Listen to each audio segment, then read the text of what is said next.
Nós vamos para a página 7. Estamos chegando na cidade de Éfeso. O Evangelho está chegando na cidade de Éfeso.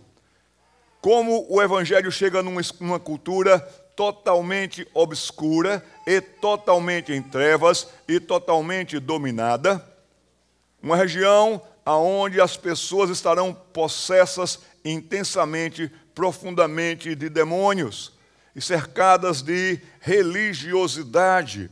Aí na página número 7, você vê lá no finalzinho, um tiro de morte para a superstição. As pessoas acreditam em tudo, só não acreditam no Salvador, no Senhor. Atos 19, 13 a 20. Já lemos sobre aqueles judeus que estavam querendo ganhar dinheiro com a religiosidade. Mas vá agora para a página 8. E você vai ver também que esses judeus tinham uma ideia, e era bem corrente naquela região de Filipos, de Éfeso, que sempre alguma força maior e mais poderosa mandaria embora uma força menos poderosa, e quem fizesse isso ganharia muito prestígio. Foi por isso que aqueles judeus viram Paulo expulsando demônios, e eles disseram: em nome do Jesus a quem Paulo prega, retira-te. Estavam querendo fazer isso e levaram uma surra violenta daquela pessoa que estava totalmente envolvida em mentiras, esses exorcistas, e também a força violenta daquele que estava endemoniado. A letra A diz aí na página 8, esta é uma pintura cheia de cores locais da cena de Éfeso. O que ocorreu? O que aconteceu? Naquela época em que o Evangelho está chegando na cidade de Éfeso e em toda a Ásia Menor, todos acreditavam que as doenças, especialmente as mentais, eram causadas por espíritos malignos que entravam no corpo. O exorcismo era uma prática reconhecida e que dava certo status ou muito lucro. Se o exorcista soubesse o nome de um espírito mais poderoso do que aquele que residia no pobre infeliz demente, o intruso poderia ser ordenado a sair em nome do mais poderoso. Por isso que eles já foram com o nome de Paulo e dizendo que Jesus é que eles estavam pregando. A mente humana ainda é extremamente misteriosa, meus irmãos. E misteriosas também são as intenções do diabo. Podia o diabo libertar alguém dele mesmo? Poderia sim. Para quê? Está bem claro aí. Para enganar mais e aprisionar mais. Quando você vir essas duas letrinhas EG significa por exemplo. É uma palavra latina para exempli gratia. Por exemplo, lá em Atos capítulo 16, a partir dos versículos 16 a 18, tem uma adivinhadora que dava muito lucro aos seus senhores, uma moça escrava de humanos e do diabo e de Satanás. Paulo está ali em Filipos, estamos agora no capítulo 16 de Atos. E Paulo e Silas estão andando e de repente logo uma moça cola atrás deles. Começa a andar atrás deles. E essa moça começa a dizer assim: esses homens são mensageiros do Deus vivo. Esses homens pregam a verdade. Agora, o que ela estava dizendo está errado? Não, era certo. Aqueles dois eram missionários do Deus vivo. E aqueles dois pregavam o caminho da salvação, o caminho da verdade. Como é que o diabo faz isso? Ele faz isso astutamente. Como o pessoal sempre valorizava as artes místicas e as adivinhações dela, eles nem tinham aberto a boca ainda, ela já estava dizendo. Qual era a ideia do diabo aqui?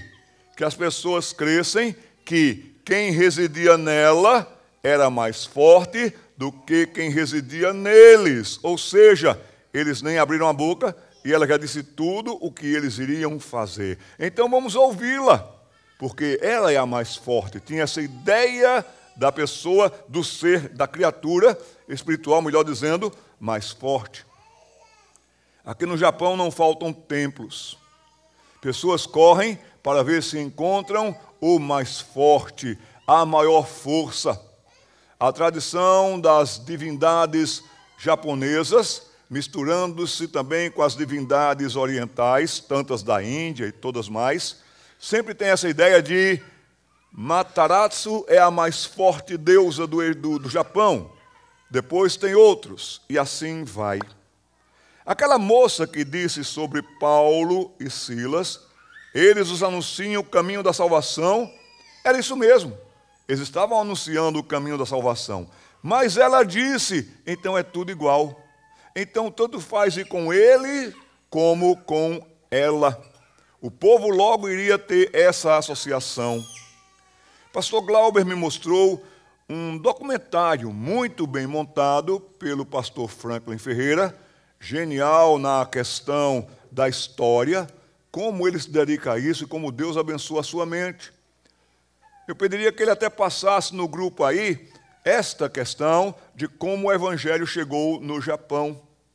Mas quando o Evangelho chega no Japão, ou quando o cristianismo, melhor dizendo, chega no Japão, através de um português chamado Francisco Xavier, e ele está na região, e ele fica sabendo do Japão, e quando ele chega aqui e ele começa a anunciar, o seu tradutor não era tão bom, do português para o japonês. E o tradutor traduz errado uma palavra, como se Jesus fosse mais um Deus. Como Jesus fosse mais um poderoso, mais um entre tantos. E ele logo foi bem aceito no Japão. Mas quando veio a verdade de que Jesus Cristo é único, é Senhor, é sobre todos, não há igual, então logo, desde o começo, foi bem rechaçado e, por que não, em situações perseguidos os cristãos. Voltando para o nosso texto, nós podemos ver também que quando alguns charlatães tentaram usar o nome de Jesus, ali naquele contexto de Atos 19 agora, coisas alarmantes começaram a acontecer. O resultado final foi que muitas das fraudes e possivelmente até mesmo aqueles que estavam sinceramente enganados, perceberam o seu erro. Eu me dediquei tanto a esse grupo, a essa ideia, a esse culto. Eu estava sendo envolvido e levado por demônios, porque só uma peça de roupa, um pedaço de pano, ligado e associado a esse homem que anuncia Deus, e que Deus faz milagres por meio dele, já colocou por terra tudo isso, como que escamas espirituais caindo dos seus olhos. Eles vieram confessando os seus erros, eles vieram chorando. Diz aqui para mim e para você que nada mostra tão claramente a realidade da mudança como o fato de, em Éfeso, dominada pela superstição e pelas trevas, eles estavam agora dispostos a queimar os livros, os amuletos que lhes tinham sido tão lucrativos. Aonde tiver dinheiro, ali terá safadeza, ali terá falcatrua. Aonde mobilizar uma fé que você tem que comprar algo, pagar por algo, ser cobrado, exaurido, dar o que nem tem, você estará sendo enganado. E o reino das trevas continuará rindo de você, porque dirá, esse é tão zeloso, e ele nem percebe que quem está no comando sou eu, vai dizer mesmo aquela força das trevas. Incentivamos vocês a assistirem o documentário e tal. Vocês podem encontrar no YouTube e já foi colocado ali também no nosso grupo. Na página 8 diz, não há dúvida de que muitos de nós odiamos os nossos pecados, mas não conseguimos abandoná-los ou fazemos com hesitação e nostalgia.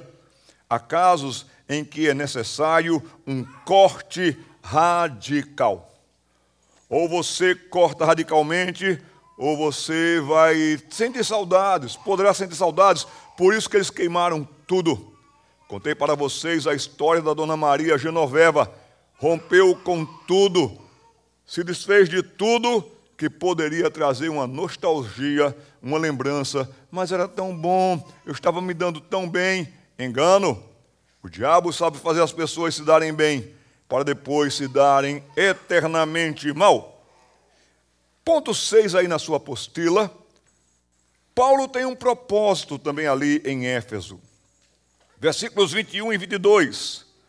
Paulo vai enviar a Macedônia Timóteo e um servo do Senhor também chamado Erasto. Cumpridas essas coisas, Paulo resolveu no seu espírito ir a Jerusalém, passando pela Macedônia e Acaia, considerando, depois de haver estado ali, importa-me ver também Roma. Tendo enviado à Macedônia 2 daqueles que lhe ministravam, Timóteo e Erasto, permaneceu algum tempo na Ásia. Lucas, o que está escrevendo esse relato de Atos 19, sugere aqui brevemente algo que encontramos expandido nas cartas de Paulo.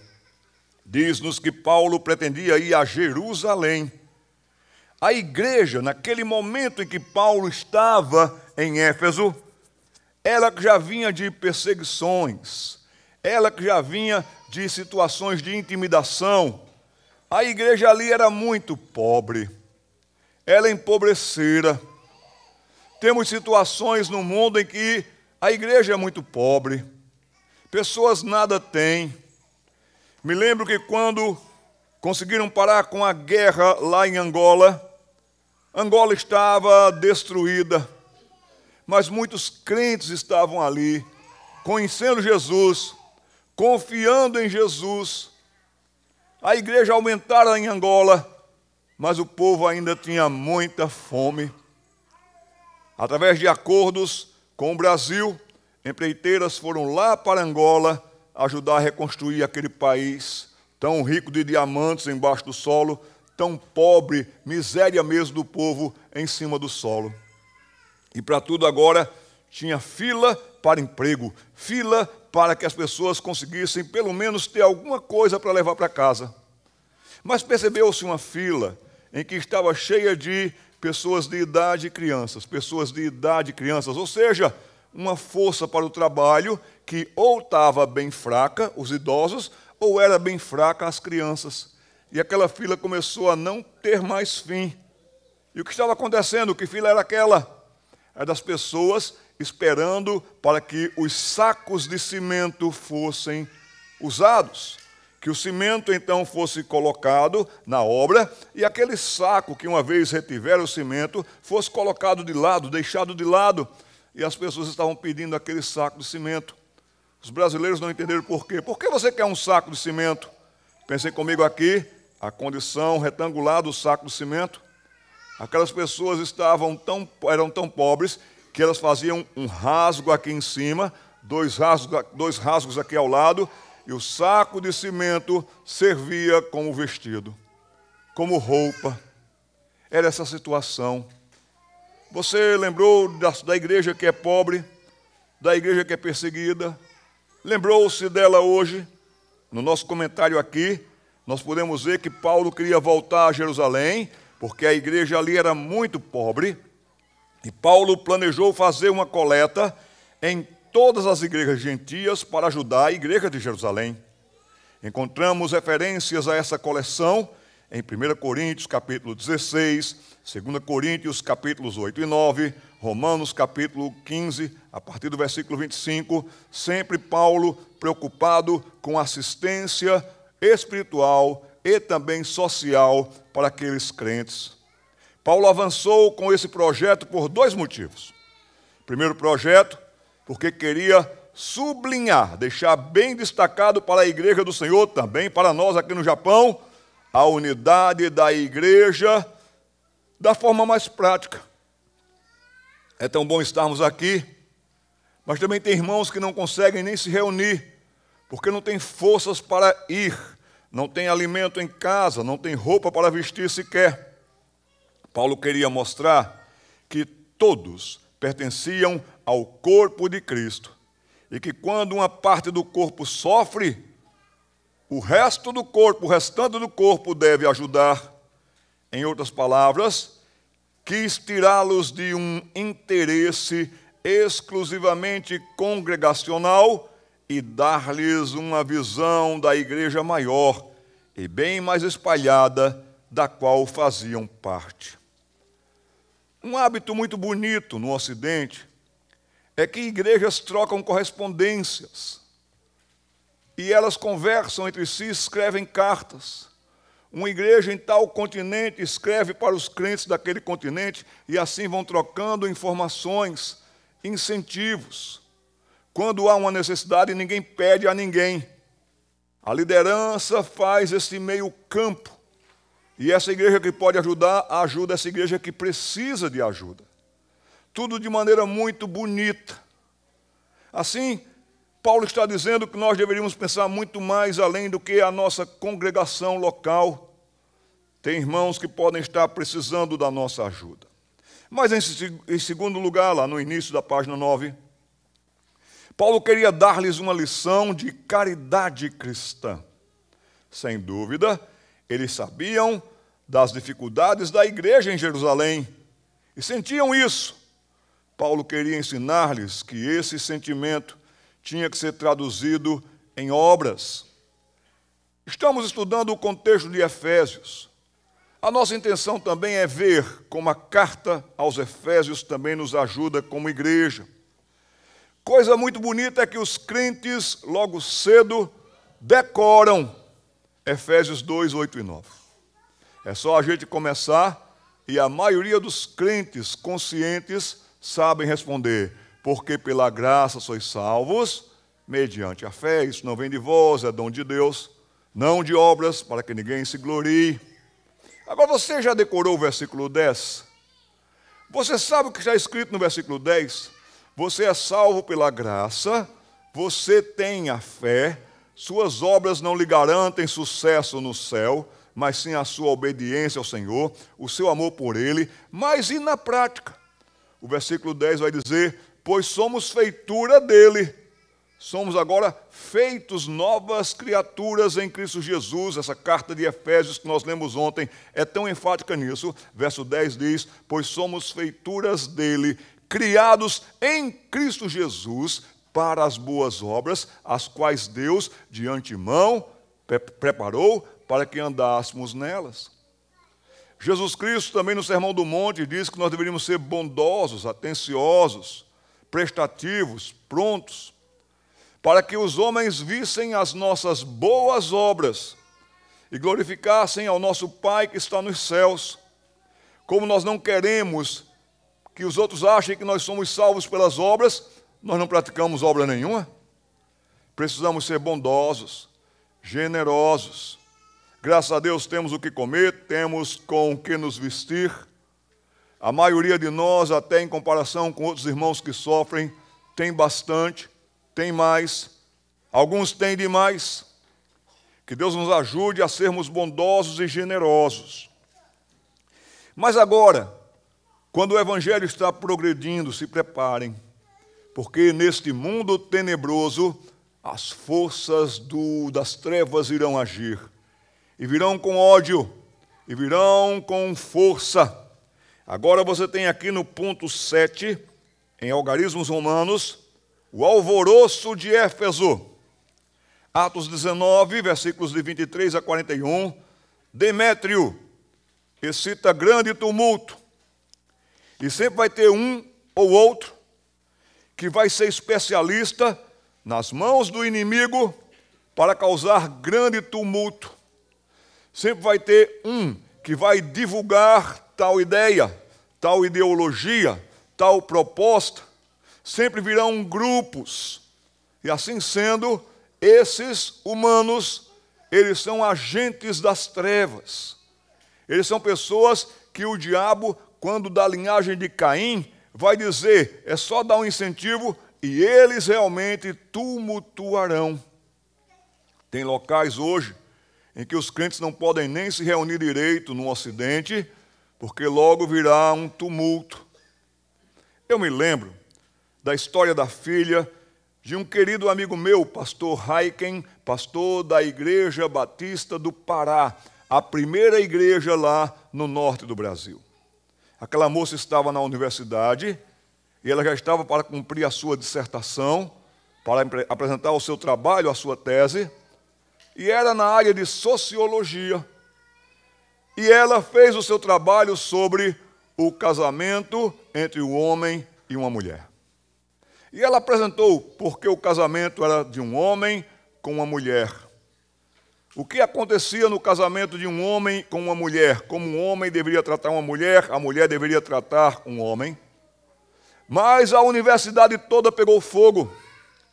Aquela moça não podia mais andar no campus, ela era cuspida, ela era xingada, qualquer coisa, porque ela ofendeu o status quo. Como é que você tem coragem de falar sobre um casamento entre um homem e uma mulher? Você está sendo, e aí vieram todos aqueles adjetivos que nós já infelizmente conhecemos bem. No dia que ela foi apresentar o seu trabalho, mas estava apinhada a entrada de onde ela apresentaria no auditório, que foi preciso chamar a polícia. O senador Magno Malta sai de Brasília para entrar na proteção daquela menina. Entrar com ela naquele local, a polícia abrindo espaço e todo mundo gritando, xingando. As forças das trevas são perigosíssimas. Demétrios aqui vai nos dar uma amostra do que o reino das trevas, com diversas frentes e formas, poderá atacar a igreja, principalmente nesses tempos. Vamos para o texto. Atos capítulo 19, versículos 23 a 41, Demétrio excita grande tumulto. Por esse tempo em que Paulo está pregando, em que o evangelho está vindo, em que pessoas estão se arrependendo, em que pessoas estão ouvindo o evangelho na escola de Tirano, em que a verdade está chegando, a luz brilhando nas trevas, em que as pessoas não estão mais comprando livros de artes mágicas, em que as pessoas não estão comprando mais lembrancinhas no templo de Diana dos Efésios, que eles levavam para casa, um nicho, por exemplo, que diziam que era uma espécie de um pouco do cabelo de Diana, uma forma de um cacho do cabelo de Diana, onde eles colocavam ali uma vela e faziam todas as suas oblações e petições. Nos diz o texto que por esse tempo houve grande alvoroço acerca do caminho. Uma das maneiras de se referir à fé evangélica, à fé bíblica, à fé cristã naquele tempo. Pois um ourives chamado Demétrio, que fazia de prata nichos, como se fosse cachos de cabelo de Diana. E aqui diz que dava muito lucro aos artífices, convocando-os juntamente com outros da mesma profissão, disse-lhes: senhores, sabei que deste ofício vem a nossa prosperidade, e estáis vendo e ouvindo que não só em Éfeso, mas em quase toda a Ásia. Perceberam como Éfeso era importante para aquela região? Perceberam por que também fenômenos que aconteceram em Atos 2 estão acontecendo também em Éfeso? Perceberam que os resultados de Atos 2, o evangelho se espalha por toda aquela região, onde vai ocorrer a primeira viagem missionária de Paulo, e igrejas estão surgindo, o evangelho está sendo propagado. Agora a mesma coisa está acontecendo na Ásia Menor. Pessoas estão começando a falar de Cristo, pregar o evangelho está sendo conhecido. As pessoas estão querendo saber mais. Então é bem nesse contexto que ele diz aqui: sabeis que desse ofício vem a nossa prosperidade, verso 26, e estáis vendo e estáis ouvindo que não só em Éfeso, mas em quase toda a Ásia, este Paulo tem persuadido e desencaminhado muita gente, afirmando não serem deuses os que são feitos por mãos humanas. Não somente há o perigo de a nossa profissão cair em declínio, como também o de o próprio templo da grande deusa Diana ser estimado em nada e ser mesmo destruída a majestade daquela que toda a Ásia e o mundo adoram. Havia realmente trevas espirituais, domínio religioso dominando a mente, o temor e o coração de multidões em toda a Ásia. As pessoas adoravam ali o templo de Diana dos Efésios, ou também conhecida como Artemis. Esse templo era uma das 7 maiores maravilhas do mundo. E agora está em colapso isso. Se essa mensagem avança, se realmente é como esse Paulo diz, que esses não são deuses, deuses não existem. Só há um Deus, aquele a quem de fato Paulo prega. Esses que chamam de deuses são demônios que estão por trás de tudo isso. Eles estão iludindo. Se isso vier a acontecer, vai ficar em risco a majestade de Diana ou Diana, na verdade, as intenções das trevas. Verso 28, ouvindo isso, grife aí na sua folha, na sua apostila, encheram-se de furor. Uma das técnicas que o diabo usa, que o reino das trevas usa, é a intimidação. Missionários são perseguidos, são torturados, são mortos. Muitos dos nossos meninos e meninas hoje, se professarem a fé em Jesus em qualquer das universidades, principalmente na Europa, Estados Unidos, América do Sul, Canadá, que seja também, eles correm o risco de serem odiados, perseguidos. Vão se enfurecer logo. Não me venham com esse negócio de criação. Não existe um criador, o que existe é a evolução. Não me venha com esse negócio de um casamento entre um homem e uma mulher. Você é homofóbico, você é isso, você é aquilo outro.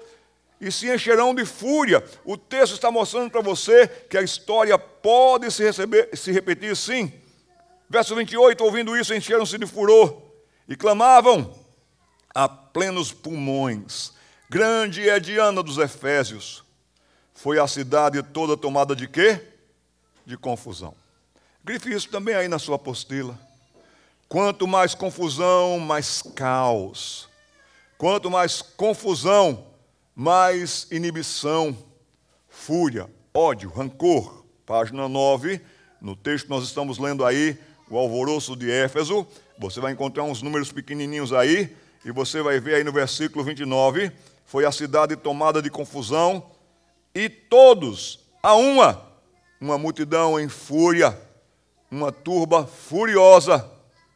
Não sei se vocês viram os noticiários que ocorreram as coisas nos Estados Unidos recentemente, na Universidade de Colômbia, em outros campi mais, americanos furiosos por causa da causa lá da guerra no Oriente Médio, vibrando, urrando e gritando e esperneando e procurando agredir quem fosse de um outro lado.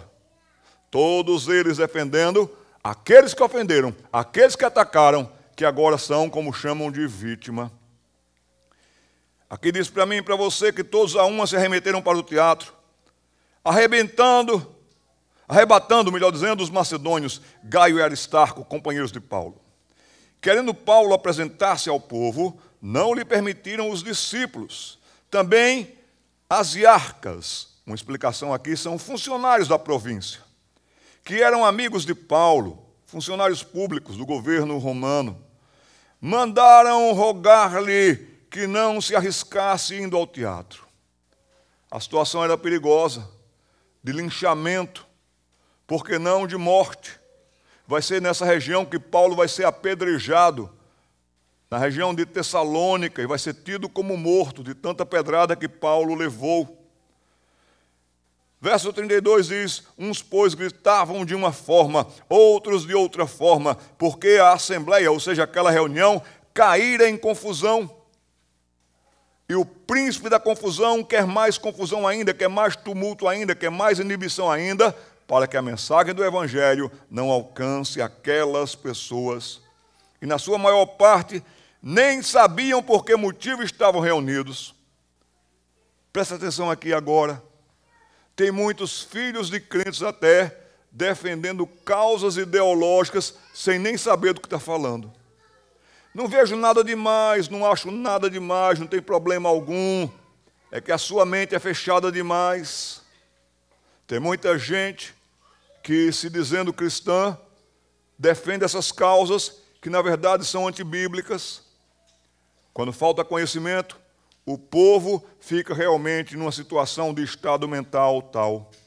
Verso 33. Então tiraram Alexandre dentre a multidão, impelindo os judeus para a frente. Parecia que esse Alexandre era um judeu, daquele grupo que estava revoltado com Paulo, que tinha raiva de Paulo. Então, quem sabe esse Alexandre era um bom orador. Os judeus impeliram ele para frente. Vai lá, aproveita e fala, e toca fogo mais ainda, e tumultua mais ainda. Mas vejam aqui a soberana mão de Deus. Vejam o que vai acontecer. Verso 34, quando porém reconheceram o certo Alexandre, que ele era judeu, todos a uma voz gritavam por espaço de quase 2 horas: grande é a Diana dos Efésios. A situação está aqui insuportável, gente. Agora entra em cena o escrivão da cidade. É aqui que eu vejo a soberania de Deus, o poder de Deus cuidando dos seus. Nós não temos ideia de quantas vezes Deus livrou da morte os nossos missionários, livrou do linchamento os nossos missionários. Há um livro maravilhoso chamado A Bíblia e o Bisturi, escrito por um grande amigo meu, o pastor Edgesso Martins, que conta a história do Dr. William Butler, levando o evangelho no interior de Pernambuco.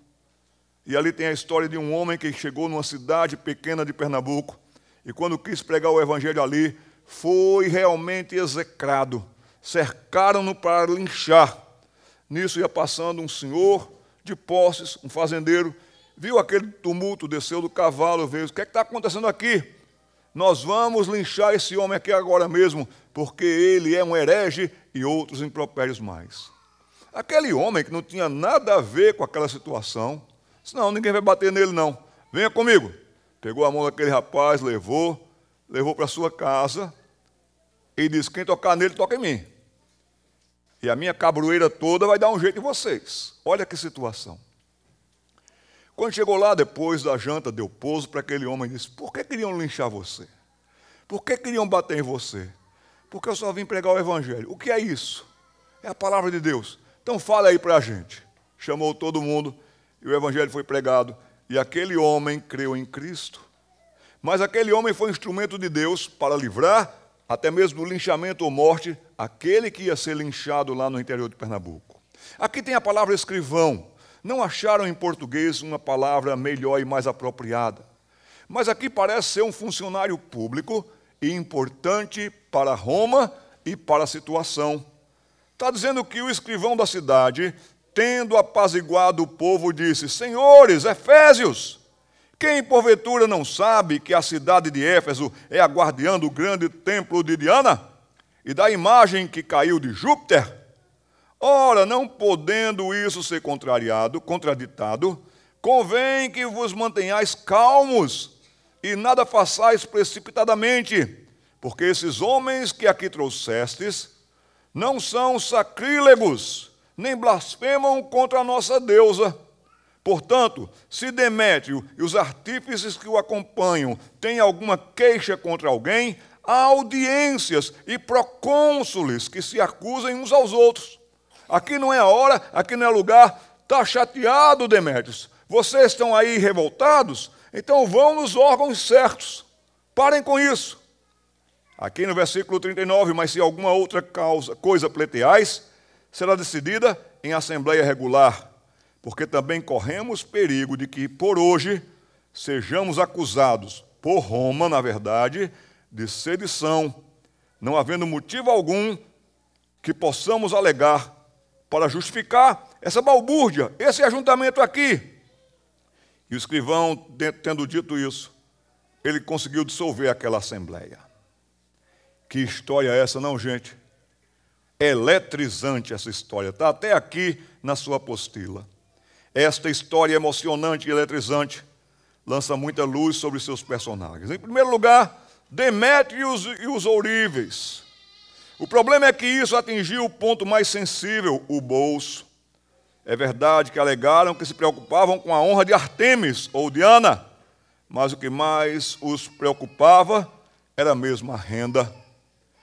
Uns tinham os interesses, mas também tinham aqueles turistas que visitavam Éfeso, que queriam levar para casa uma lembrancinha, algo parecido com os pequenos templos de prata, que eram reproduções do grande templo de Ártemis, uma das 7 maravilhas do mundo antigo. O evangelho avançava tanto que colocava esse negócio em perigo. Em segundo lugar, temos o personagem que a versão espanhola Reina Valera chama de o escriba. Em português está o escrivão. E que era mais do que isso. Ele guardava os livros de registro, preparava a agenda das assembleias e era responsável pela correspondência oficial. Mas aquele homem, escrivão, era preocupado com o perigo de um motim, de uma revolta, quebra-quebra, coisas desse tipo. E Roma compreendia tudo, viu, gente? Exceto as desordens. Ou seja, a ocorrência de um distúrbio numa cidade de domínio romano poderia fazer com que os magistrados responsáveis perdessem os seus cargos. Agora era também uma questão de garantia de emprego federal que estava em jogo. E convenhamos, o emprego federal ninguém quer perder. É verdade que esse personagem, esse escrivão, esse que foi lá, esse que conseguiu dissolver aquela multidão, aquela balbúrdia que poderia terminar em morte, por ação soberana de Deus, salvou Paulo e seus companheiros, mas fez isso para salvar a própria pele e o cargo e o bolso. Se essa era a intenção dele, não importa. O que importa é que, de fato, Paulo foi preservado, os discípulos de Cristo foram preservados, e a igreja continuou indo adiante. Mas aqui fica para mim e para você a fúria e a força do reino das trevas. Não pensem que a situação mudou. Não pensem que a situação é outra. A situação é tão perigosa quanto. Os nossos meninos e meninas lá no Ocidente poderão não sofrer ainda torturas físicas, mas a tortura emocional que eles já passam é muito grande. Como essa moça lá da Universidade do Pará, que eu falei para vocês. Nossos meninos e meninas têm sido ridicularizados já no ensino médio. Irá parar aí para vocês, está aí uma recomendação de leitura, então vai chegar até vocês, um livro digital mostrando a soberania de Deus e os livramentos de Dick Hillis na China. Um livro chamado O Deus do Impossível. Por favor, não deixe diminuir a chama dessa conferência, desse contexto que nós estamos tendo aqui. Leia esse livro. Eu li esse livro, me aqueceu o coração. Emprestei esse livro para um jogador muito famoso no Brasil, jogava no São Paulo Futebol Clube, e ele disse: como esse livreto me ajudou na fé, ele que estava começando a caminhar na fé. O Deus do Impossível vai ser uma boa leitura para você. Então nós estamos vendo aqui personagens, gente como a gente. E em terceiro lugar, nós temos Paulo. Que coisa linda de Paulo. Paulo queria estar lá e explicar a fé.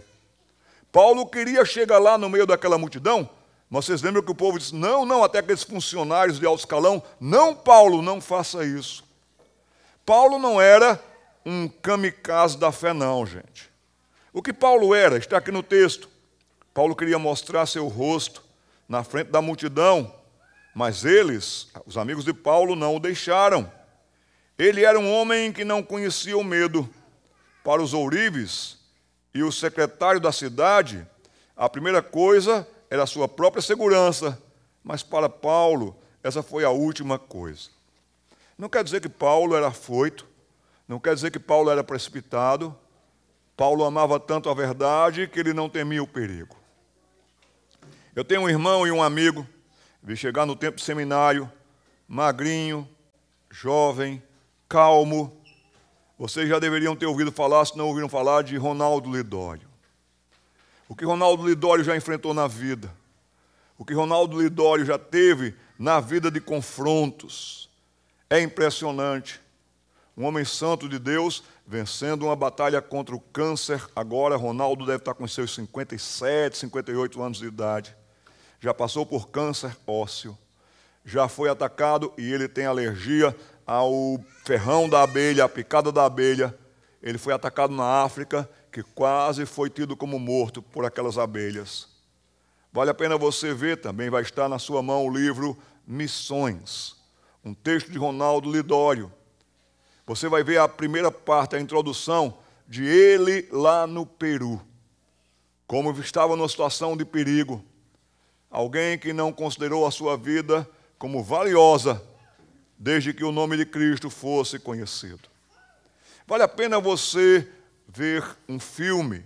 Vou passar o nome para o pastor pode colocar depois aí na nossa lista, Terra Selvagem, que vai contar a história de 4 missionários que saíram dos Estados Unidos e foram mortos nas selvas do Equador. Eles nunca foram na selva para morrer, mas se preciso fosse morrer por Cristo, eles fariam isso. Esse despreendimento. Meus queridos, estamos nós preparados para viver por Cristo, ou até mesmo para sofrer por Cristo, ou até mesmo para morrer por Cristo? Nós temos aqui agora a nossa parte no estudo, que já deve estar se encaminhando para o final da apostila. O estudo de número 2. E vai estar em foco agora os relacionamentos. Vimos como o Evangelho chegou em Éfeso. Vimos todo esse contexto. Agora nós temos os capítulos 2, 3, 4, 5 e 6 dessa carta. Como vocês deveriam amar esse texto? Dr. John Stott escreveu um comentário maravilhoso sobre Efésios, esta carta. Vou disponibilizar para o pastor vai colocar na sua lista. Você deveria imprimir esse texto, está em PDF. E você deveria, meu incentivo é esse, que você pegue esse texto. Ainda dá tempo de você continuar bem esse ano. E quem sabe você vai fazer o seu grande desafio esse ano, estudar a carta aos Efésios, versículo por versículo. Dr. John Stott é de uma capacidade tal, também já está com o Senhor, de explicar, de aplicar a palavra de Deus. Página 10 na sua folha, e nós vamos ver aqui, em foco agora, relacionamentos. Seria bom nós expormos Efésios 1, Efésios 2, Efésios 3, 4 e 5, mas não temos esse tempo todo. Contudo, recomendei vocês a lerem o texto do Dr. John Stott. Mas aqui, alerto os pais, alerto os jovens, de que há poderes e domínios nesse mundo tenebroso. Você já viu como é que termina o Antigo Testamento? Pai e mãe, você já viu como é que o Antigo Testamento termina? Vamos abrir lá? É só chegar em Mateus e dar ré. E você chega no último versículo do Antigo Testamento, que diz assim, até mesmo uma profecia com relação à vinda de Jesus. Capítulo 4, versículos de 5 em diante. Vejam, eu lhes envio o profeta Elias antes da vinda do grande e terrível dia do Senhor. Ele fará que o coração dos pais volte para seus filhos e o coração dos filhos volte para os seus pais. Do contrário, eu virei e castigarei a terra com maldição. Há uma versão que diz que, pelo poder de Deus, ele vai converter o coração do pai ao filho e o coração do filho ao pai. Vai haver o fim, esse texto está dizendo, mas antes do fim, haveria de vir aquele que iria trazer conversões. Conversão para a salvação, conversão para convivências. A carta aos Efésios é uma carta de conversões, de convergências. Uma vez que somos salvos, uma vez que nós temos uma nova sociedade, a igreja, o povo de Deus, esse povo santo, agora nós temos que viver em harmonia com os irmãos da fé e em harmonia em casa. Maridos amando as suas mulheres, mulheres respeitando os seus maridos, filhos sendo obedientes aos pais pais, não provocando os seus filhos a ira, não os deixando furiosos. Vamos abrir em Efésios capítulo 2, versículos 1 a 3. Efésios capítulo 2, versículos 1 a 3.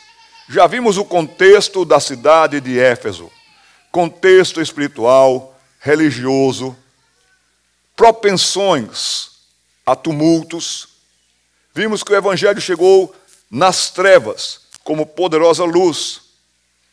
Agora a palavra de Deus nos diz no texto proposto: vocês estavam mortos por causa de sua desobediência e também de seus muitos pecados, nos quais costumavam viver como o resto do mundo, obedecendo ao comandante dos poderes do mundo invisível. Impressionante como a palavra de Deus nos diz que há o mal, ao príncipe desse mundo, há um domínio tenebroso e a gente descuida. E a gente descuida dos pontos principais para a nossa segurança, segurança dos nossos filhos, da família, porque a sociedade vai de mal a pior, irá de mal a pior. O mundo jaz no maligno. Mas sem Cristo, nós não obedecíamos a Deus e obedecíamos totalmente ao comandante dos poderes do mundo invisível. Ele é o Espírito que opera no coração dos que se recusam a obedecer. Todos nós, nessa sala, vivíamos desse modo, como? Seguindo os desejos ardentes e as inclinações de nossa natureza humana, podre, depravada, suja, má, propensa sempre ao pecado, escravizada pelo pecado, amando o pecado, amando as trevas. E aqui diz que éramos, por natureza, não filhos de Deus, mas aqui diz merecedores da ira, como os demais que não temem ao Senhor. Nessa introdução eu gostaria que todos anotassem esta frase, mas leiam comigo primeiro e tomem nota da frase. A frase ali diz o quê, gente? A fé começa em casa. É em casa que os nossos filhos veem se os pais creem ou não, amam ao Senhor ou não, amam e obedecem à lei do Senhor que é perfeita, têm prazer em seguir o manual daquele que nos criou. Se vocês guardam os mandamentos, se vocês amam a lei do Senhor, amam a casa do Senhor, o livro do Senhor, seus filhos pequenos que não conseguem ainda ler e escrever, conseguem ler o Evangelho na vida de vocês. Poderosos e perigosos domínios na cidade de Éfeso, mas também aqui em Nistio. E o que esses poderes perigosíssimos dominavam? 3 coisas. Dominavam sistemas, dominavam esquemas e dominavam conflitos, sempre para criar animosidades.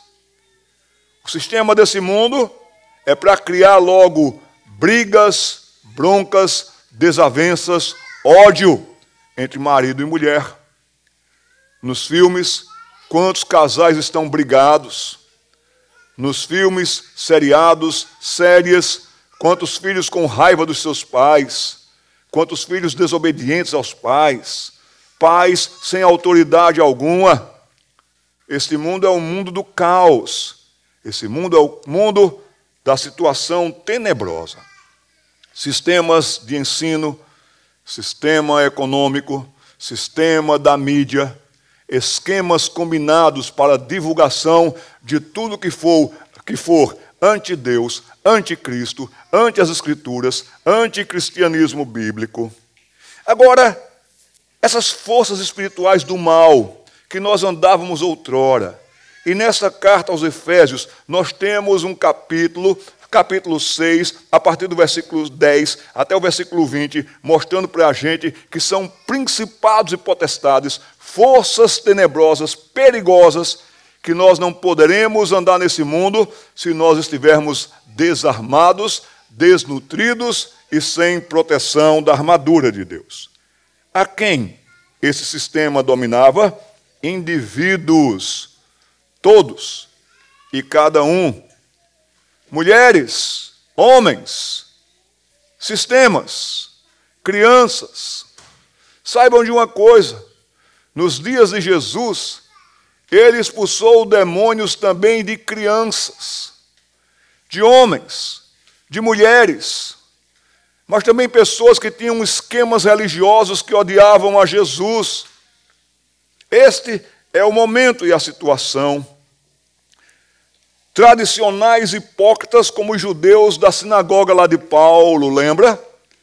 Eles logo deram um jeito de falar mal, difamar, perseguir, naquele tumulto que deu em Éfeso, que foram para um grande centro, para uma grande assembleia, já tinham até um disposto e preparado para falar para todo mundo o que ele iria falar, poderia contaminar, mais ainda, poderia gerar mortes. Não só Demétrio queria acabar com o caminho, como também esses tradicionais hipócritas, que Alexandre seria o porta-voz, também queria causar males. A quem o sistema do mal domina, idólatras devotos, afundadíssimos nisso, ficaram por um espaço de tempo, gritando sem parar: grande é Diana dos Efésios. A nossa fé, a nossa alegria, a nossa esperança está em Diana dos Efésios. Uma sociedade inteira. Éfeso ficou agitada. Pessoas que estavam por ali também ficaram agitadas. Você viu no texto, multidão. E o sistema maligno é logo para mobilizar multidões, encher praças, encher ruas, movimentos, balbúrdia. O inimigo tudo fará para que isso ocorra, para intimidar, ou quem sabe mesmo para agredir, machucar, matar. Uma sociedade inteira regida e influenciada por tudo isso, causando o quê? Temor aterrorizante, clima espiritual terrível no ar, intransigência à flor da pele. Dizer qualquer coisa pode ser resultado já de intransigência. Se você quiser defender a fé, logo se revoltarão contra você. Li um texto.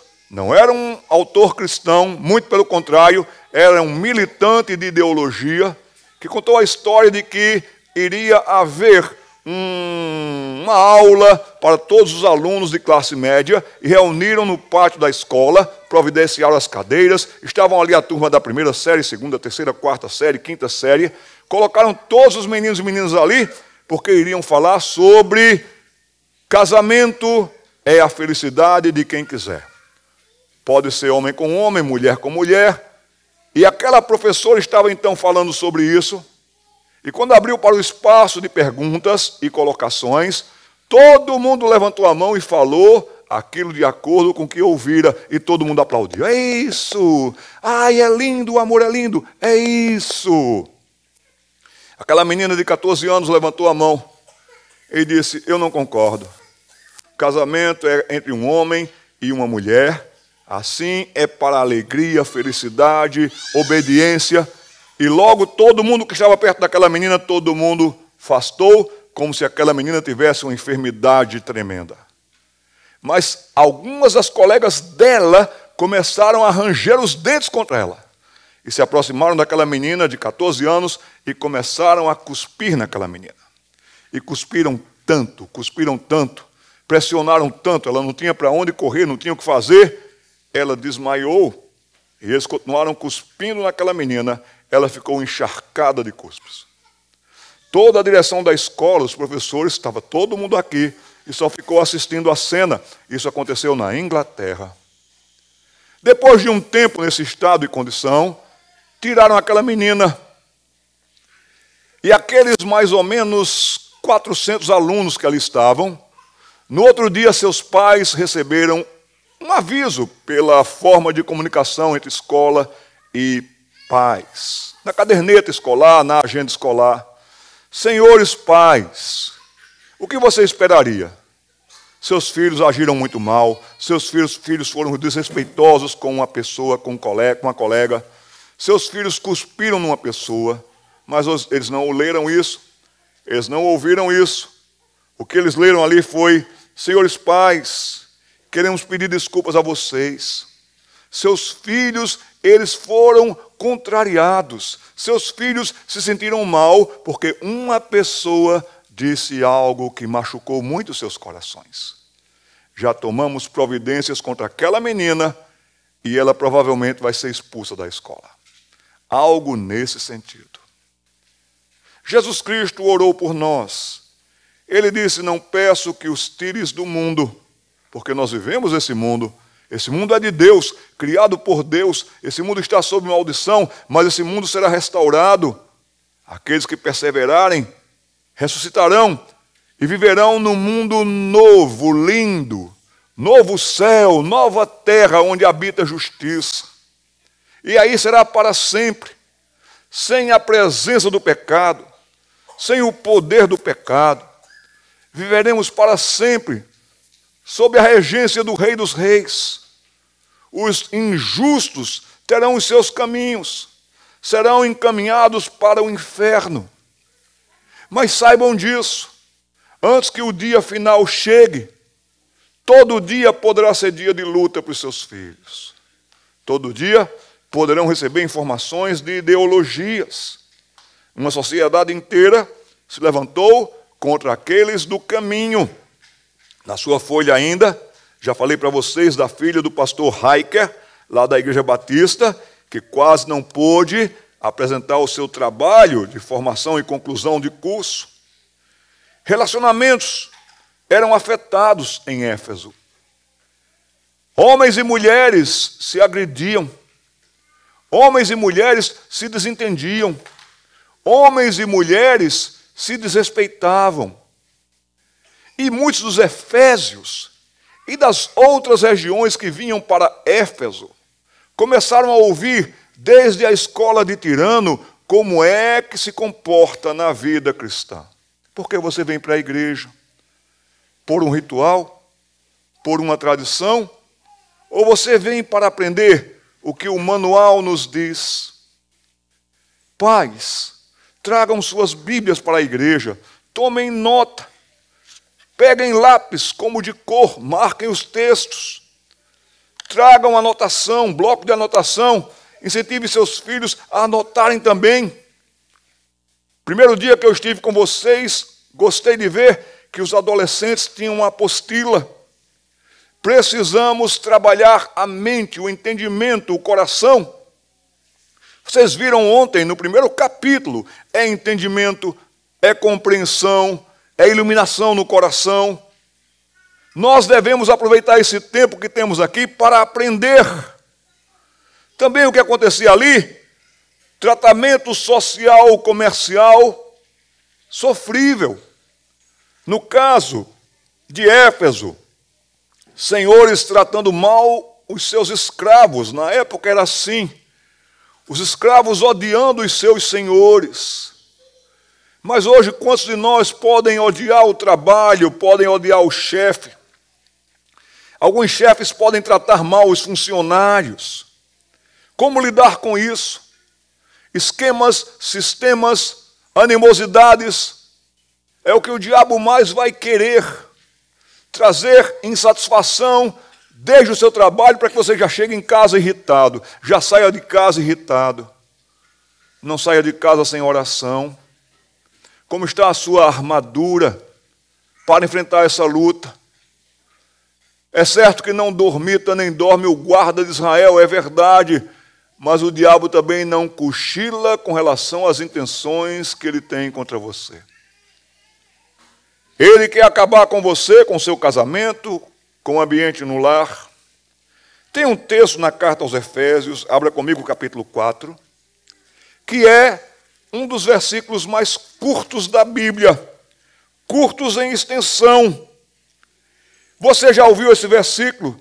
Talvez você não decorava ou não decorou aonde estava esse versículo, Mas o versículo 27 diz: pois ela cria oportunidades para o diabo. Ou seja, numa outra versão diz: não deem lugar ao diabo. O lugar que você der ao diabo, a brecha que você abrir para o diabo não vai perder o que essa versão que eu estou lendo aqui chama de oportunidade. A palavra de Deus me diz e lhe diz para não darmos lugar, vez, vantagem ao diabo. Abra comigo a palavra de Deus na segunda carta de Paulo aos Coríntios, capítulo 2, versículo 11. Se estou falando do inimigo, é porque ele existe. Quem mais falou sobre o inimigo, os ardis do inimigo, quem mais enfrentou o inimigo, quem mais enfrentou suas tentações para com Jesus, vinda dele para Jesus, foi o nosso Senhor. E se o diabo fez isso com o Filho de Deus, quanto mais com você e comigo. Capítulo 2, versículo 11, a cidade de Corinto, tão permissiva, tudo podia, tudo era liberado. E aqueles crentes achavam que dava para viver das duas maneiras, mundanamente e na igreja. E Paulo adverte: cuidado, gente. Versículo 11 do capítulo 2 diz: para que Satanás não tenha vantagem sobre nós, pois conhecemos seus planos malignos. Ele quer que os nossos casamentos vão para o buraco. Eles querem que os nossos filhos se rebelem, se afastem, não sirvam ao Senhor. Então, relacionamentos, também na questão do trabalho e dentro de casa, maridos e esposa, pais e filhos.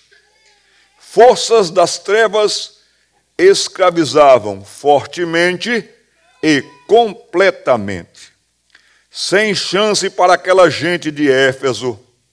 Até que chega a mensagem do Evangelho, a um hino histórico da igreja cristã, trazido dos Estados Unidos, cantado também no Brasil, que diz: a voz do Evangelho já se fez ouvir aqui. Santa paz e perdão são as novas lá do céu. Santa paz e perdão, bendito nosso Deus. Não precisamos viver assim. Não precisamos seguir com isso.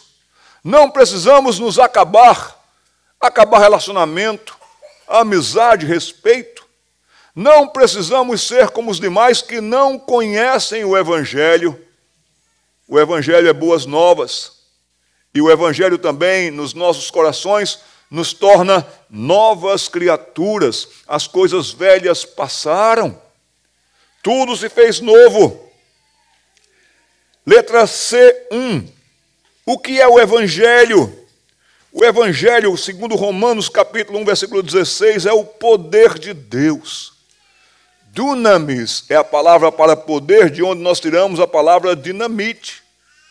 O Evangelho, ele consegue explodir todas essas fortalezas da resistência, de um coração duro, de uma cabeça dura. O Evangelho tem o poder de fazer isso. O Evangelho tem o poder de converter pais e filhos. Quem sabe pai, você não conversa com seu filho faz tempo. Quem sabe filho, você rejeita o seu pai faz tempo. O Evangelho pode explodir tudo isso. Mas também aqui no Japão, eu passei por muitos túneis, vindo da parte sul para cá. E eu fiquei imaginando que beleza foi quando a dinamite foi muito bem utilizada nesse sentido, para abrir aqueles espaços na montanha, para criar, então, fluxo. O Evangelho, então, pode quebrar montanhas do orgulho, montanhas de raiva.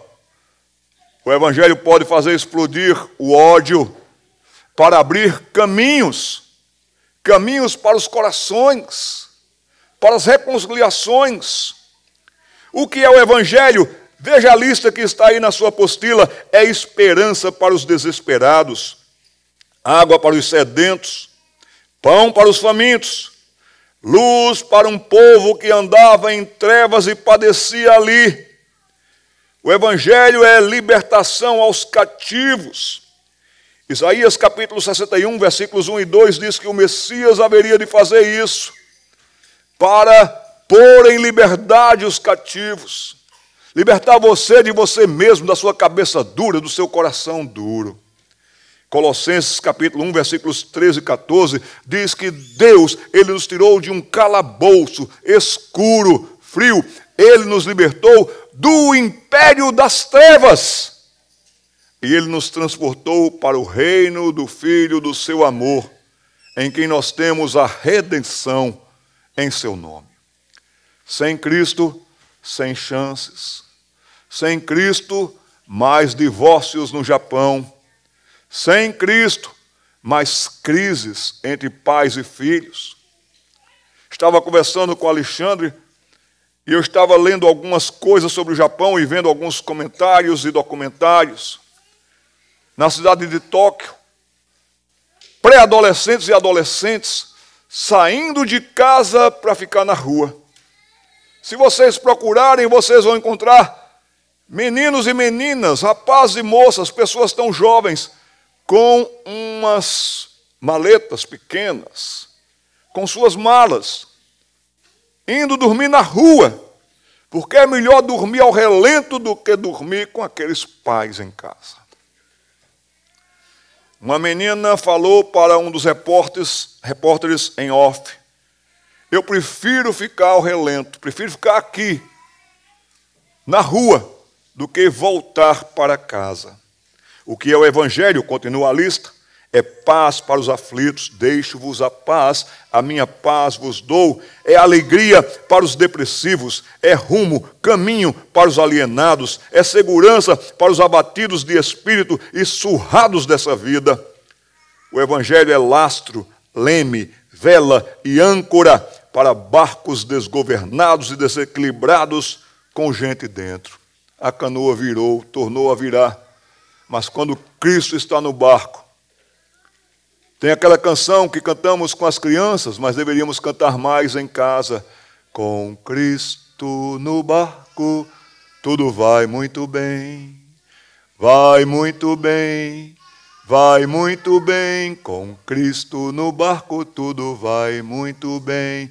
E passa o temporal. Não quer dizer que temporais não podem vir. Vou passar para o pastor Manfredo o que o Museu de Londres fez com um quadro magnífico chamado Tempestade no Mar da Galileia, ou o Mar da Galileia, e como, através dos recursos tecnológicos, eles conseguiram introduzir como deve ter sido a tempestade no Mar da Galileia, sem Cristo no barco, eles com medo de morrerem afogados. A fúria é grande. Dr. Augusto Nicodemos escreveu um livro muito bom sobre Jonas. E um dos capítulos do livro, sobre Jonas, o que fugia, sobre Jonas, o que estava se negando a colocar a palavra de Deus em prática, em anunciar a palavra de Deus. O Dr. Augusto escreveu um capítulo que diz assim: com Jonas no barco, tudo vai muito mal. Quantas vezes nós estamos sendo como Jonas?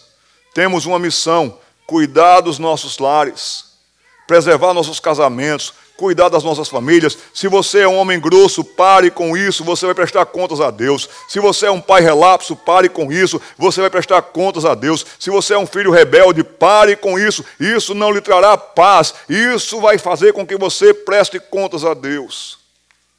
Quando começamos a falar nessa série aqui, na conferência, nós nos lembramos do batismo de João Batista, que era para arrependimento. Eu me arrependo desse tipo de vida que eu levava. E aí vem então o batismo em nome de Jesus, o batismo da paz, da reconciliação, o batismo da transformação, das boas novas do Evangelho. Voltando para o nosso texto, o que é o Evangelho?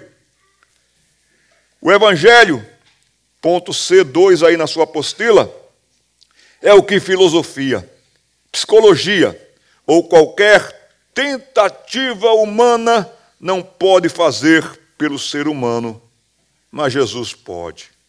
E Ele fez e faz, como acalmar, por exemplo, um furioso, perigoso e endemoniado. Como é que a gente acalma um perigoso, furioso, endemoniado. Vamos abrir a palavra de Deus em Marcos capítulo 5.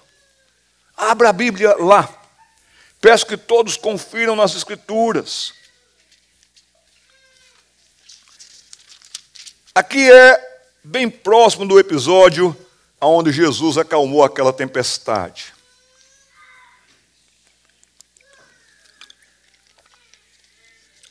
Marcos capítulo 5. Versículo 1.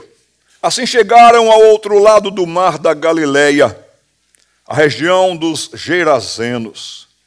Quando Jesus desembarcou, assim que Jesus colocou os seus pés em terra firme, diz o texto para mim e para você que imediatamente um homem possuído por um espírito impuro saiu do cemitério e veio ao seu encontro. Esse homem morava entre as cavernas usadas como túmulos e ninguém conseguia detê-lo, nem mesmo com correntes. Sempre que era acorrentado e algemado, quebrava as algemas dos pulsos e despedaçava as correntes dos pés. Ninguém era forte o suficiente para dominá-lo. Dia e noite vagava entre os túmulos e pelos montes, gritando e se cortando com pedra ou com pedras. Quando o homem viu Jesus, ainda a certa distância, correu ao seu encontro e se curvou diante dele. Mas aquele homem era escravo dos demônios. Então aquele homem soltou um forte grito.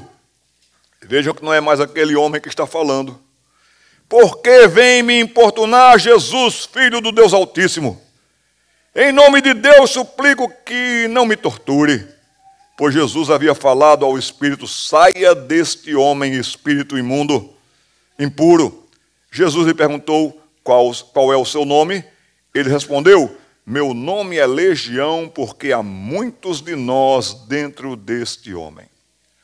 Uma legião era a conjunção de pelo menos milhares de soldados romanos. E assim, esse homem aqui tinha milhares de problemas dentro dele. Milhares de vozes falando para ele agir de um jeito, de outro modo. Esse era um escravo de Satanás. E aqui diz no versículo 10, e os espíritos impuros suplicaram repetidamente que não os enviasse a algum lugar distante. Havia uma grande manada de porcos pastando num monte ali perto. Mande-nos para aqueles porcos, imploraram os espíritos. Deixe que entremos neles. Jesus lhes deu permissão. Os espíritos impuros saíram do homem e entraram nos porcos. E toda a manada, cerca de 2.000 porcos, se atirou pela encosta íngreme do monte para dentro do mar e se afogou. Você vai ver que esse texto trouxe essa informação para mim e para você. Vamos ver 5 coisas que Jesus fez por aquele homem. Mas como Jesus o encontrou? Aquele que disse: deixo-vos a paz. Aquele que disse: vinde a mim, todos vós que estáis cansados e sobrecarregados, e eu vos aliviarei. Vejam o que o sistema é capaz de fazer com a pessoa. Vejam o que os esquemas montados para acabar com casamentos é capaz de fazer com a pessoa. Veja, na verdade, o que o demônio é capaz de fazer com a pessoa, as forças espirituais do mal. Lemos os versículos 1 e 2, e nós podemos ver que aquele homem era um homem possesso de espíritos imundos. Versículo 3 nos trouxe a informação de que aquele homem era um homem de convivência com a morte. Vivia entre os sepulcros. Tem gente que já morreu a alegria, morreu a paz. Cheira a morto. Quando fala, vem só um cheiro de morte da sua boca. Como fala, como agride, como diz, como machuca. Aquele homem tinha uma convivência com a morte. Aquele homem era um homem extremamente violento e furioso e forte. Amarravam aquele homem e ele estava tão doido de si que ele quebrava as correntes. Aquele homem era um homem extremamente excitado, ou seja, andava sempre, não dormia, de dia, de noite. Ele estava para cá e para lá. Tem gente que não para nunca, agitado, mal chega, já quer sair. E essa pessoa aqui era um homem extremamente excitado por andar sempre, ele não dormia. Ele era um homem com sentimentos suicidas. Ele se feria sempre, pegava pedras e se machucava, pedras e se machucava. Esse era o estado. E vejam a que ponto chegou. E é o que as forças espirituais do mal querem fazer com essa cidade, querem fazer com os casamentos, querem fazer com as pessoas, querem fazer dentro da sua casa, deixar esse caos, deixar esse clima de sepulcro eterno. Agora, o que Jesus fez por esse homem? Jesus Cristo, então, ele faz algumas coisas. Já vimos que ele liberta aquele homem, acontece aquela situação que os espíritos saem do homem, entra nos porcos. Agora vejam aqui o que passa a acontecer e ser narrado a partir dos versículos 14 em diante. Os que cuidavam dos porcos fugiram para uma cidade próxima e para os seus arredores, espalhando a notícia. O povo correu para ver o que havia ocorrido. Imaginem a cena. Chegaram até onde Jesus estava e viram o homem, o que tinha sido possuído pela legião de demônios. Estava sentado ali, vestido e em perfeito juízo, e todos tiveram medo.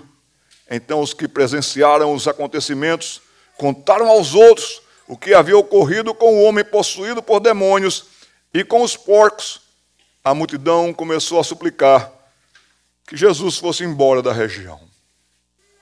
A maior oportunidade que aqueles tiveram de ter o Filho de Deus, mas eles preferiam que ele fosse embora. Era mais confortável para eles, quem sabe, viver naquele contexto.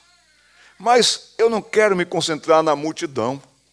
A multidão está perdida nos seus delitos e pecados. Vimos no capítulo 2 de Efésios que as pessoas andam assim, vivem assim, seguem assim, obedecem ao sistema e obedecem ao príncipe desse mundo. Mas o que Jesus fez para aquele homem? Por aquele homem, Jesus fez 5 coisas. Primeira coisa, Jesus o libertou. Vocês repararam nos tempos dos verbos?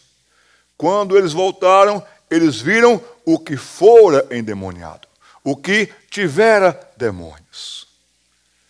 Jesus pode também lidar com o seu coração. Você pode não estar nesse ponto de ser possuído por demônios, mas você pode estar possuído de você mesmo, das suas vontades, das suas raivas, das suas inquietações, das suas fúrias. É o mesmo Jesus que pode libertar você de você mesmo. Segunda coisa que Jesus fez por aquele homem, Jesus o acalmou.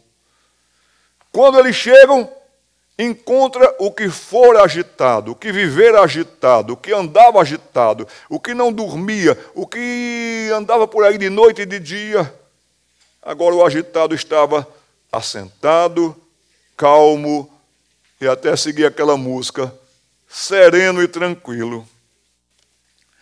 Jesus, no verso 16, o devolveu à sociedade. Vamos ver o que diz o versículo 16. Aqueles pediram para Jesus ir embora. Mas aqui no versículo 16 diz: então os que presenciaram o acontecimento contaram aos outros o que havia ocorrido com o homem possuído por demônios e com os porcos. A multidão começou a suplicar que Jesus fosse embora da região. Quando Jesus entrava no barco, verso 18, que cena linda, o homem que tinha sido possuído por demônios implorou para ir com ele.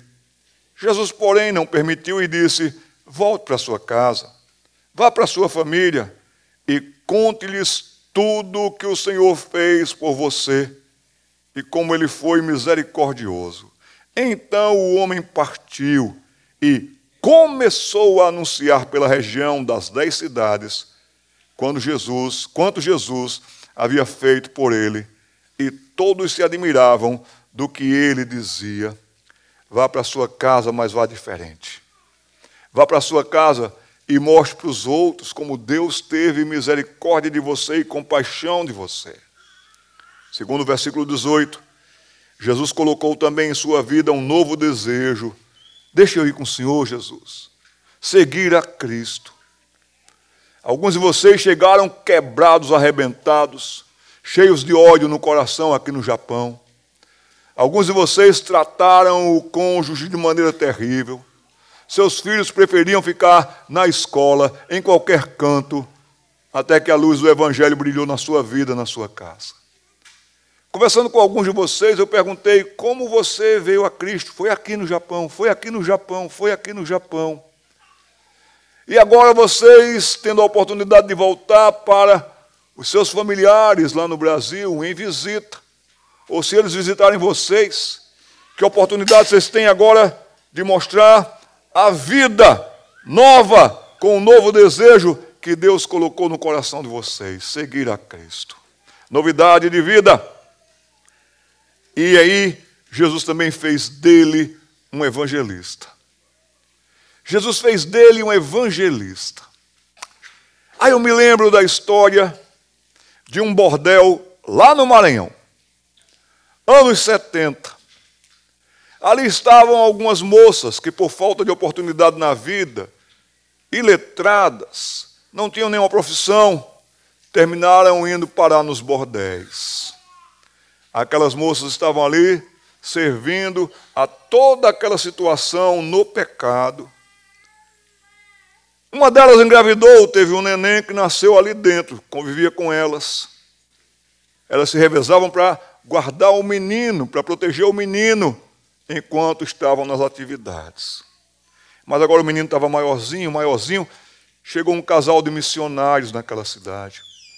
E começou a pregar o Evangelho, começou a falar de Cristo, começou a contar história para as crianças vinham para ouvir as histórias, e a igreja ficava aqui, ou o trabalho iniciado ficava aqui, e o bordel ficava aqui.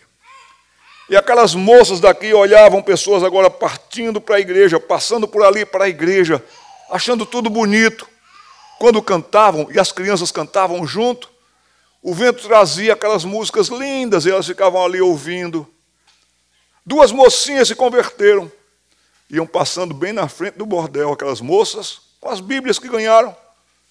Uma delas teve coragem e disse: moça, por favor, por favor. Pois não, olha, eu vejo crianças ali, eu tenho meu filho aqui de 5, 6 anos, você poderia levar meu filho para lá? Por que você não vem conosco? Não, eu morro de vergonha. Eu morro de vergonha. Eu não sou digna, não me sinto digna de estar ali naquele meio.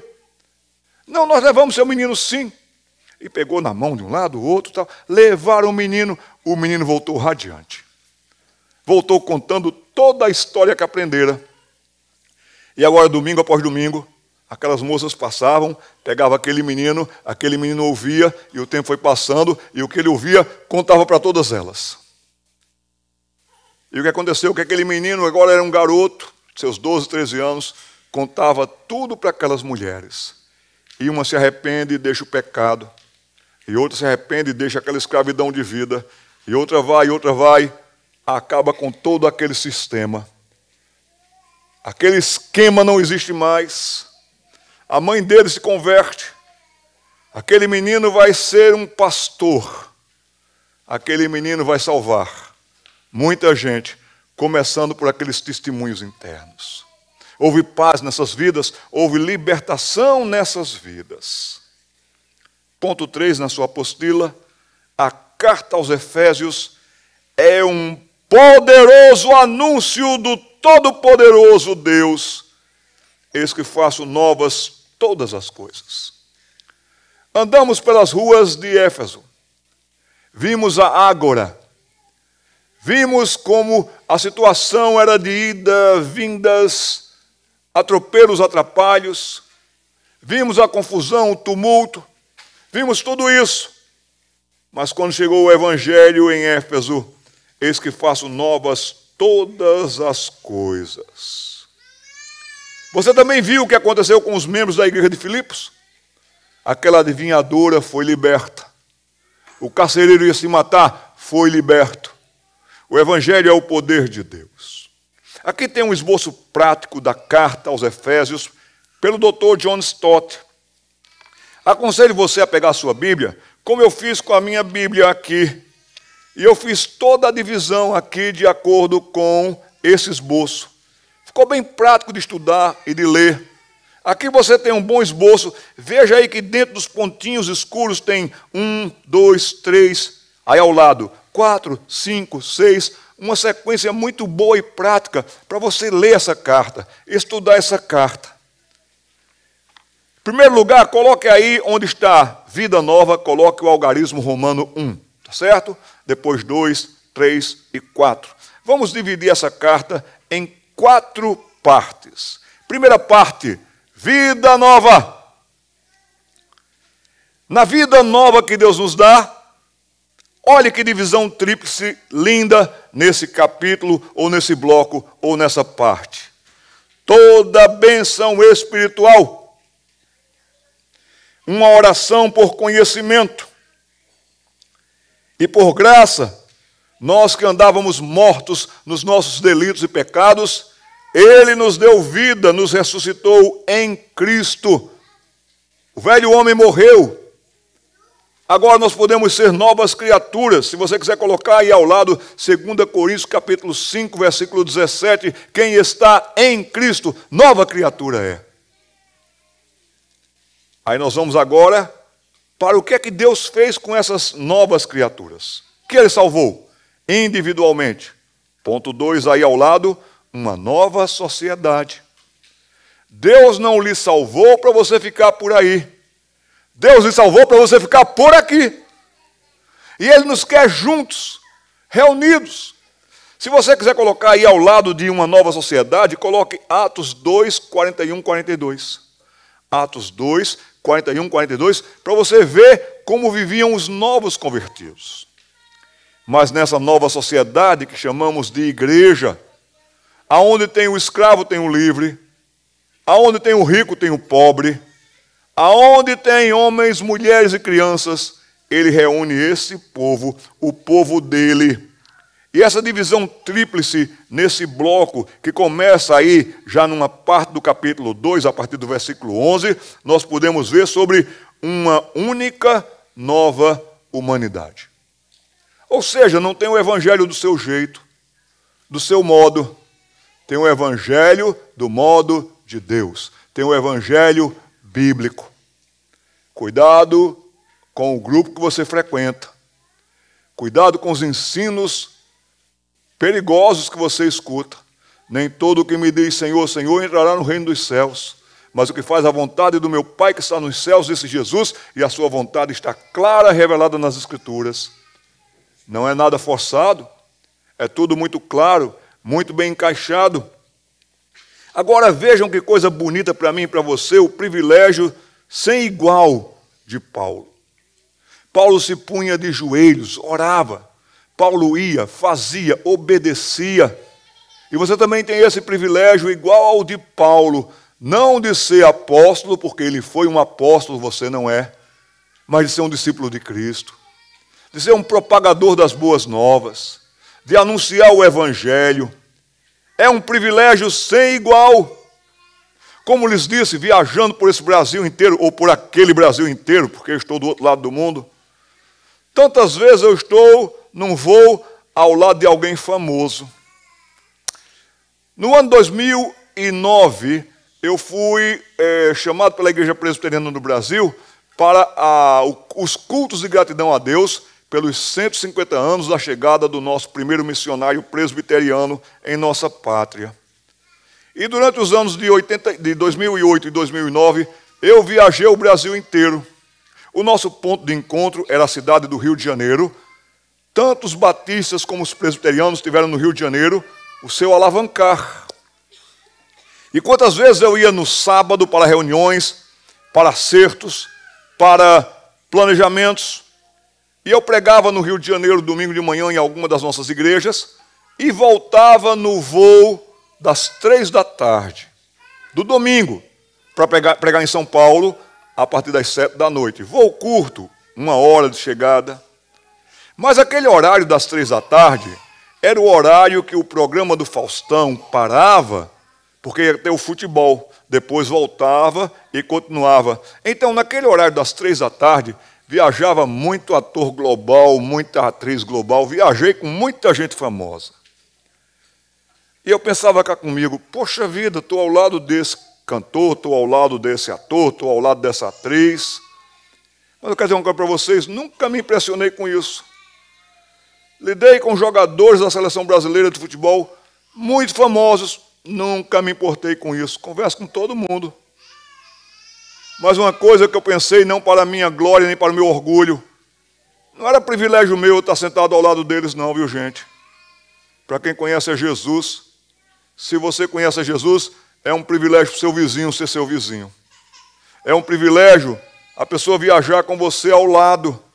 Como lhes disse, já falei de Cristo para muita gente, por graça de Deus. Que privilégio Paulo teve, que privilégio eu tenho de transmitir as boas novas de salvação. Ainda nessa nova sociedade, nós podemos ter confiança no poder de Deus. Ainda estamos aqui, ainda lidamos, lutamos, sofremos, somos injuriados, podemos ser perseguidos, mas a certeza da confiança de que nós sabemos em quem nós temos crido e que Ele é poderoso para guardar o nosso tesouro até o dia final. Ainda não se revelou o que Deus tem preparado para os seus filhos e filhas. Ainda não chegou. Confie nisso. Viva por isso. Aqui é transitório e passageiro, mas nós temos uma promessa, uma herança. Agora vejam, uma vida nova, uma nova sociedade, mas vivemos de qualquer jeito? Não. Próximo ponto aí, ponto 3.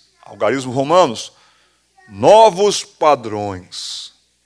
Homem e mulher, líderes na igreja, pastores, não é do seu jeito, não é do meu jeito, é pelo jeito de Deus. Novos padrões, uma unidade e diversidade na igreja. É o capítulo onde nós vamos ter dons. Deus deu dons ao seu povo. De acordo com Efésios capítulo 4, dons que contribuam para a edificação do corpo, crescimento do corpo, melhor entendimento do corpo. Deu uns para apóstolos, Paulo, Pedro, João estavam vivos nesse momento, mas também para pastores e mestres. E agora, por graça de Deus, nós temos a revelação completa e podemos seguir como pastores, professores, mestres, de acordo com o que nos foi revelado por Deus, sob a supervisão dos apóstolos, quando estava sendo escrita a Bíblia. Efésios capítulo 2 vai dizer que o fundamento da igreja para ela funcionar bem são os profetas e os apóstolos. Uma vez que a Bíblia está completa, nós não podemos ir pelo que nós queremos. E os nossos dons devem ser para a unidade na diversidade da igreja. Mas uma coisa muito bonita aí, vocês podem ver, é uma nova roupagem. Uma vida nova, uma vida limpa, uma vida santa. Também nós podemos ter mais incentivos à justiça. Você é uma esposa justa. Você é uma mãe justa. Você é um pai justo, um filho justo. Nós podemos ter incentivos a uma vida na justiça. Agora, o que é que estraga os relacionamentos? Nós temos recebido graça, misericórdia, paz com Deus, mas sabe o que é que estraga relacionamentos? Está ali para você preencher. Injustiça e legalismo. Isso estraga relacionamentos. Isso afasta marido da esposa, esposa do marido, filhos dos pais, pais dos filhos. Se temos novos padrões são os padrões de Deus. Cuidado para você não ser um legalista louco, cruel, tirano. Cuidado para você não ser uma mãe desajustada, desequilibrada. Cuidado para você não ser um filho rebelde. Cuidado para você não tocar o terror dentro da sua casa, rapaz. E finalmente, nesse quarto ponto aí, novos relacionamentos. Como devem viver e conviver maridos e esposas. como devem conviver pais e filhos. Também no nosso caso aqui hoje, patrões e empregados. Ou seja, não tem tanto espaço aí na sua folha, mas arrume um espaço aí, por favor. A autoridade é diferente de poder opressor. A autoridade é diferente de poder opressor. Mas, nesse 12º ponto, na divisão desse 4º bloco, mais uma vez nós lidamos com principados e potestades. Capítulo 6, versículos 20. Melhor corrigindo aí, por favor, viu gente? Versículos 20 em diante. E vamos ter a conclusão dessa carta. Por que estamos reunidos aqui hoje? Porque Deus nos quer dar mais conhecimentos, novos conhecimentos, para novos entendimentos. Assim sendo, a nova vida em Cristo engloba o eu, tu, ele, ela e o nós. Há um lugar na palavra de Deus para a sua individualidade, eu. Mas também a consideração na casa do Senhor para o tu, para ele, para ela, que formamos o nós. Parece que alguns irmãos aqui são nós cegos, né, meus irmãos? O nós, nos pronomes bonitos para a glória do Senhor. Nós, os evangélicos, isso não soa muito bem hoje, né, evangélico, falar no Brasil que você é evangélico, pega tão mal. Mas saibam duas coisas muito importantes aí, se você se diz evangélico, o que significa ser evangélico pelos novos padrões de Deus, pelo padrão de Deus. Ser evangélico significa que nós afirmamos com esse epíteto, com essa marca, com esse nome, que nós somos o povo do Evangelho. Você vive de acordo com o Evangelho? Você creu no Evangelho? Você conhece o Evangelho? Você conhece os resultados do Evangelho?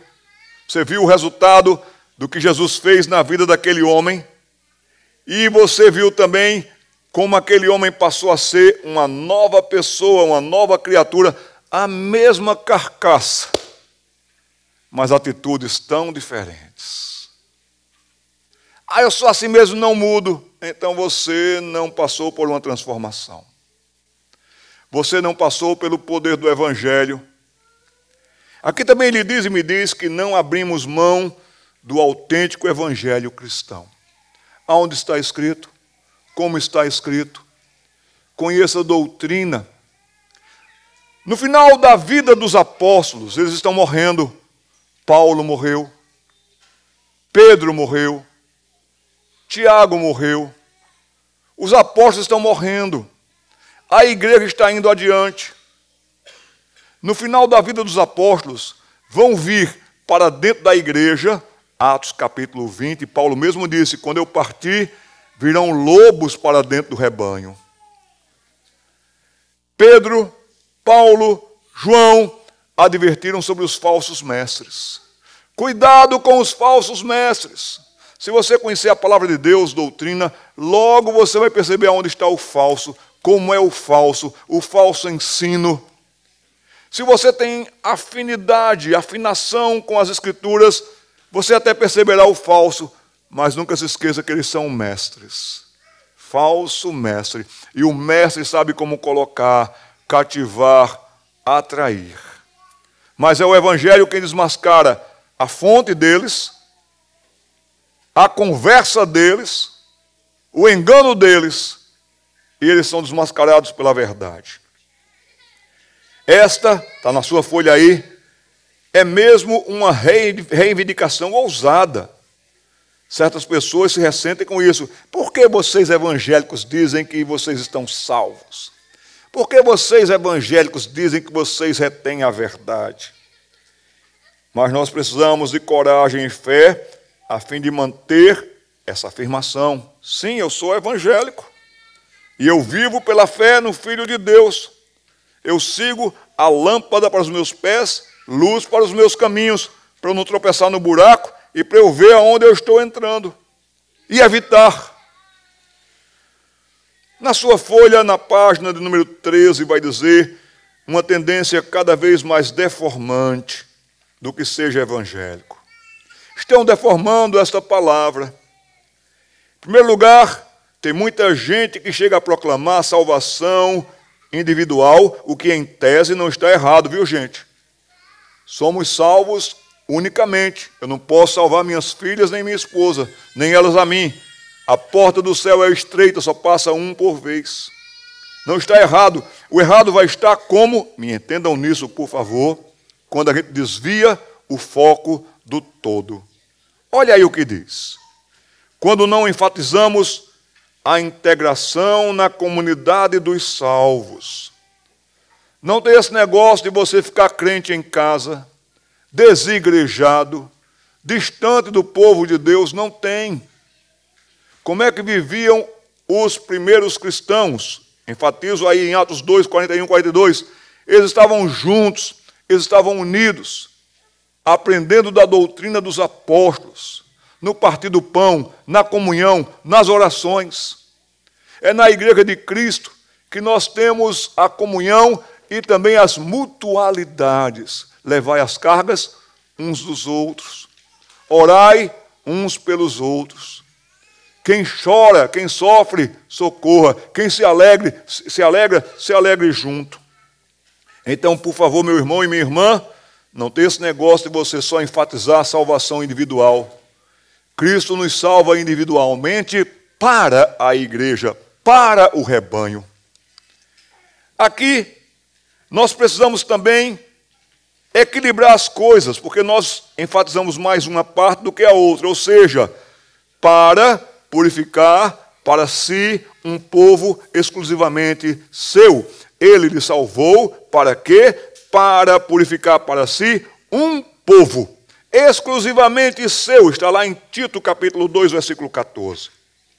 Pensamos em nós mesmos mais como cristãos do que como homens da igreja, pessoas da igreja, integrados ali. Nossa mensagem parece ser mais boas novas de uma nova vida do que para uma nova sociedade. Deus tanto nos quer uma nova vida, como integrados na nova sociedade. Para isso Ele deu dons aos homens e mulheres. Ninguém pode chegar ao fim de uma cuidadosa leitura da carta de Paulo aos Efésios com um evangelho privatizado. Nunca! Porque Efésios é o evangelho da igreja. Não descuide da casa do Senhor, do dia do Senhor. Estou terminando. Efésios, essa carta, de gente que foi salva das trevas, gente que estava vivendo só para o momento, para ganhar dinheiro, coloca a mercadoria no navio, pega a mercadoria do navio, se acabando pela vida, sem viver. Aqui para mim e para você, a carta de Paulo aos Efésios, o propósito eterno de Deus em criar, através de Jesus Cristo, uma nova sociedade que se destaca num brilhante relevo contra o pano de fundo sombrio do velho, adoecido e podre mundo. O povo de Deus não é esquisito. O povo de Deus não é igual ao sistema desse mundo. O povo de Deus é diferente para melhor. Jesus Cristo mesmo deu exemplos. Ele disse, vós sois a luz do mundo, porque o mundo está em trevas.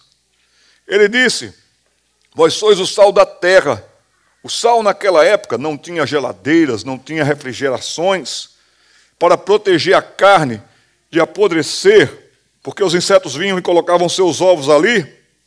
Eles colocavam uma camada de sal na carne para proteger e preservar da putrefação. Nossos filhos estão na escola para evitar que ela apodreça mais. Você está naquela firma para evitar que ela apodreça mais. Você está no seu bairro para evitar que aquela localidade apodreça mais. Jesus Cristo também nos instruiu para que você e eu sejamos pessoas que vivam com tal dignidade que as pessoas vejam as nossas boas obras e glorifiquem ao nosso Pai que está nos céus. O Novo Testamento diz para mim e para você que nós somos o bom perfume de Cristo. Aquele bom perfume que quando chega, melhora o ambiente. Assim sendo, esta nova sociedade de Deus, ela é caracterizada por pessoas que são novas criaturas, caracterizada por pessoas que vivem nessa nova sociedade, bem diferente de Éfeso, é caracterizada pela vida em lugar da morte. Eu sei que vocês vivem numa cultura do silêncio, falar baixinho, mas eu queria incentivar vocês a cantarem com mais expressividade, com mais alegria. Às vezes a gente está cantando quase sem fôlego nos pulmões. Eu não estou dizendo que vocês vão exagerar, nada disso, mas extravasem, no melhor sentido, a alegria de vocês. Cantem esses belos hinos com convicção, com confiança. Um indiano, passando na frente de uma igreja, ele estava ouvindo os crentes cantarem. Aí ele parou e disse: vocês acreditam mesmo que estão cantando, porque cantam tão desanimados? Ah, meus queridos, quando eu ouvi essa canção, Salvador maravilhoso, Salvador maravilhoso, Deus que tomou meu lugar, eu disse, meu Deus, o que eu merecia, Ele levou sobre si. Como eu não me emocionar com isso? Eu não estou dizendo que vocês façam barulho, eu estou dizendo que vocês cantem com alegria de todo o coração. O autor aos Hebreus diz que o nosso louvor deve ser fruto de lábios que confessam o santo nome de Jesus. Se alguém entrasse aqui, diria, esse povo tem convicção. Eu quase chamei minhas amigas e meu amigo japonês, eu fiz amizade aqui, não decorei os nomes, que era tudo, não sei, cada, tada, ada, bada, tudo isso aqui. Ganhei quatro mexericas delas. Eu quase chamei minhas amigas aqui para ouvir a gente cantar. Mas já estava na hora da gente começar o estudo, então fica na próxima vez aqui. Irmãos e irmãs, aqui também diz para mim e para você na sua folha, que essa nova sociedade de Deus é caracterizada pela união e reconciliação em lugar de alienação e de divisão. Vamos evitar alienação e divisão dentro da igreja de Cristo. Ela é caracterizada pelos padrões sadios de justiça, em lugar da corrupção e da iniquidade. Essa nova sociedade ela é caracterizada pelo amor e pela paz, em lugar do ódio e da contenda. E pelo conflito sem trégua com o mal, em lugar de uma convivência pacífica com ele. Por isso que nós devemos nos revestir de toda a armadura de Deus, porque nós estamos em guerra. Iniciamos esse estudo escrevendo uma frase, vocês lembram, a fé começa em casa. E nós prosseguimos com esta frase aqui, peço que você leia comigo, vamos lá? Mas esta fé é comprometida, motivada, vivenciada e abastecida pela igreja. Voltarei para o Brasil daqui a mais ou menos 16 dias. Tenho mais 2 semanas ou alguma coisa um pouquinho mais. Vou chegar para minha esposa e vou dizer, Priscila, eu encontrei uma igreja lá no Japão que ama o Senhor, que está sendo bem abastecida na palavra, que eu vi vocês com muito cuidado e zelo, querendo aprender. Eu volto com o coração aquecido, que Deus nos ajude para a glória dele.